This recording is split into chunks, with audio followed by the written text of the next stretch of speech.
कृष्ण ने आज भी हम सबको एक इस रूप में अवसर दिया। उद्धव ने पूछना शुरू किया, हे कृष्ण, सबसे पहले मुझे ये बताओ कि सच्चा मित्र कौन है? कृष्ण ने कहा, सच्चा मित्र वह है जो जरूरत पड़ने पर मित्र की बिना मांगे मदद करे। उद्धव ने कहा, कृष्ण, आप पांडवों के आत्मीय प्रिय मित्र थे। आपात बांधव के रूप में, यानी आपदा में, मुसीबत में सहायता करने वाले के रूप में उन्होंने आप पर सदा पूरा भरोसा किया। कृष्ण, आप महाज्ञानी हैं, आप भूत, वर्तमान और भविष्य के ज्ञाता हो, किंतु आपने सच्चे मित्र की जो परिभाषा दी, आपको लगता नहीं कि आपने उस परिभाषा के अनुसार कार्य नहीं किया? आपने धर्मराज युधिष्ठिर को द्यूत क्रीड़ा यानी जुआ खेलने से क्यों नहीं रोका? ठीक है, आपने उन्हें नहीं रोका, लेकिन आपने भाग्य को भी धर्मराज के पक्ष में नहीं मोड़ा। आप चाहते तो युधिष्ठिर जीत भी सकते थे। उसके बाद जब उन्होंने अपने भाइयों को दांव पर लगाना शुरू किया, तब तो आप सभा कक्ष में आ सकते थे। आपने वो भी नहीं किया। उसके बाद जब दुर्योधन ने पांडवों को सदैव अच्छी किस्मत वाला बताते हुए द्रौपदी को दांव पर लगाने को प्रेरित किया और जीतने पर सारा कुछ वापस कर देने का लालच किया, कम से कम तब तो आप हस्तक्षेप कर सकते थे। अपनी दिव्य शक्ति के द्वारा आप पासे धर्मराज के पक्ष में मोड़ देते। इसके स्थान पर आपने तब हस्तक्षेप किया जब द्रौपदी लगभग अपना शील खो रही थी। तब आपने उसे वस्त्र देकर द्रौपदी के शील को बचाने का दावा किया। लेकिन आप ये दावा भी कैसे कर सकते हैं कृष्ण? उसे एक आदमी घसीटकर हॉल में लाता है और इतने सारे लोगों के सामने निर्वस्त्र करने के लिए छोड़ देता है। ऐसे में एक महिला का शील क्या बचा? आपने क्या बचाया कृष्ण? अगर आपने संकट के समय में अपनों की मदद नहीं की तो आपको आपात बांधव कैसे कहा जा सकता है? आपने संकट के समय में मदद नहीं की तो क्या फायदा? क्या यही धर्म है?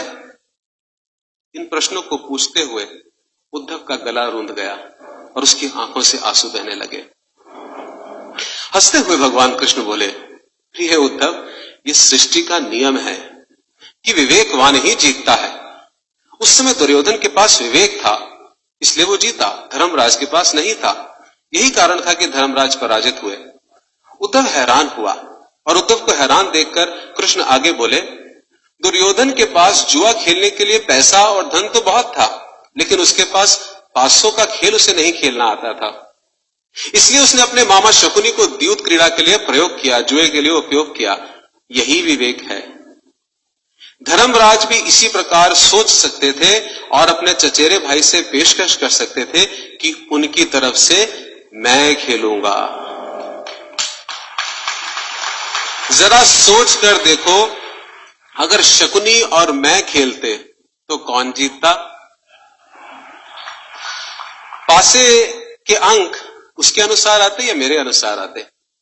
चलो इस बात को जाने दो, उन्होंने मुझे खेल में शामिल नहीं किया, इस बात के लिए उन्हें माफ किया जा सकता है। लेकिन उन्होंने विवेक शून्यता से एक और बड़ी गलती की। उन्होंने मुझे प्रार्थना में बांध लिया। उन्होंने मुझसे प्रार्थना की कि मैं तब तक सभा कक्ष में ना आऊं जब तक मुझे बुलाया ना जाए, क्योंकि वे अपने दुर्भाग्य का खेल मुझसे छुप कर खेलना चाहते थे। वे नहीं चाहते थे कि मुझे पता चले कि वो जुआ खेल रहे हैं। इस प्रकार उन्होंने मुझे अपनी प्रार्थना में बांध लिया। मुझे सभा कक्ष में जाने की अनुमति नहीं थी। इसके बाद भी मैं कक्ष के बाहर खड़ा हुआ इंतजार कर रहा था कि कब कोई मुझे बुलाए और मैं अंदर जाऊं। भीम, अर्जुन, नकुल, सहदेव सब मुझे भूल गए और केवल अपने भाग्य को और दुर्योधन को कोसते रहे।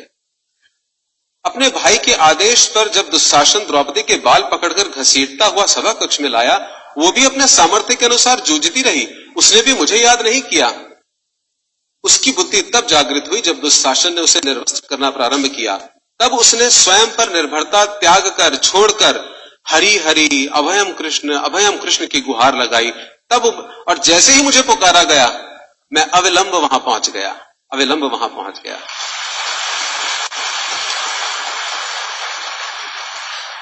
अब बताओ इसमें मेरी गलती क्या है?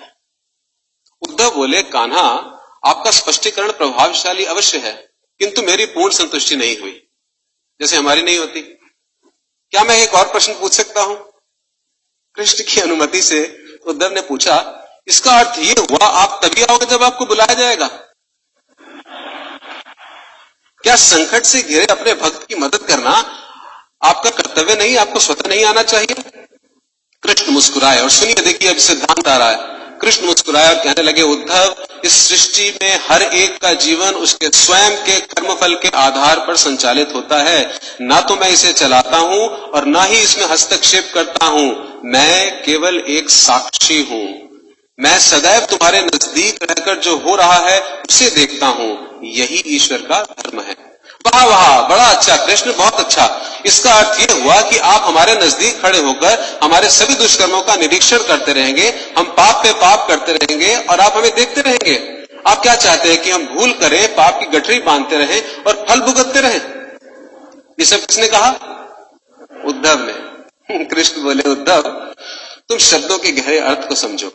जब तुम समझकर अनुभव कर लोगे कि मैं तुम्हारे नजदीक साक्षी के रूप में हर पल हूं, तो क्या तुम कुछ भी गलत कर पाओगे?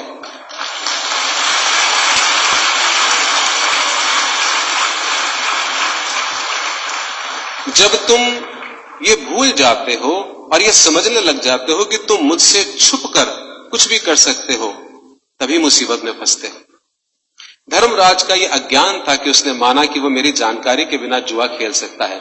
अगर उसने ये समझ लिया होता कि मैं प्रत्येक के साथ हर समय साक्षी के रूप में उपस्थित हूं, तो खेल का कुछ और रूप होता।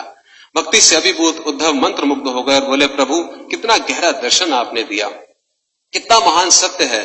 प्रार्थना, पूजा पाठ तो और ईश्वर को अपनी मदद के लिए बुलाना, ये हमारी भावना और विश्वास है। जैसे ही हम ये विश्वास करना शुरू करते हैं कि ईश्वर के बिना पत्ता भी नहीं हिल सकता, हमें साक्षी के रूप में उनकी उपस्थिति महसूस होने लग जाती है। गड़बड़ केवल तभी होती है जब हम इसे भूलकर दुनियादारी में डूब जाते हैं।